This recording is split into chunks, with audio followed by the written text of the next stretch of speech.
Before widespread use of microscope and the advent of cellular biology, the study of human embryo was based on comparative studies of embryos from different species. This is comparative embryology. Scientists compared and contrasted the development of different species embryos. It aimed to draw similarities and to highlight the relationship between animals of different kinds in the process of evolution. Comparative embryology can be seen between all vertebrate species. Just as shown in this figure, obvious development similarities can be seen between this variety of embryos, especially in the early stages of development. Vertebrate animals seem to have a common design, even though their adult forms are different. Arm buds on different species, for example, look the same during the early embryonic development, yet they will develop into very different forms in the adult: a flipper, an arm, a wing, and so on.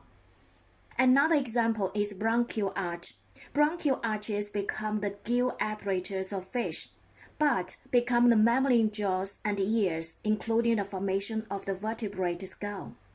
This discovery was a massive breakthrough in the study of the comparative embryology, which supports the theory of evolution.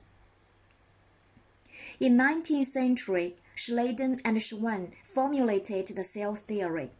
The cell theory shown led to the realization that the embryo developed from a single cell, the zygote.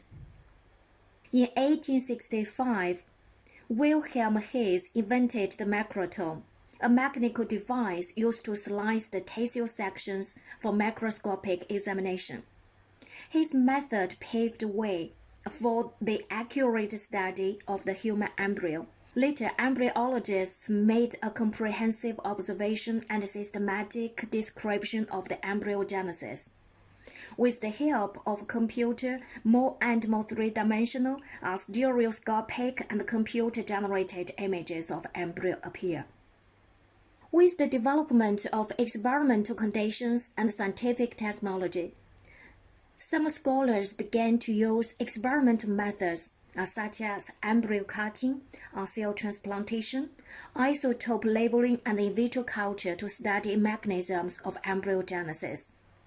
One famous embryologist in experimental embryology is the Hans Spemann, who put forward the theory of organizer and embryonic induction. Around 1920, Hans Spemann succeeded in using children's hair to move around different parts of a frog embryo. He demonstrated that certain groups of cells adapt themselves to their surroundings, while others, such as the dorsal lip, have an organizing effect on their surroundings. For this discovery of the organizer effects in embryonic development, he was awarded the Nobel Prize in 1935.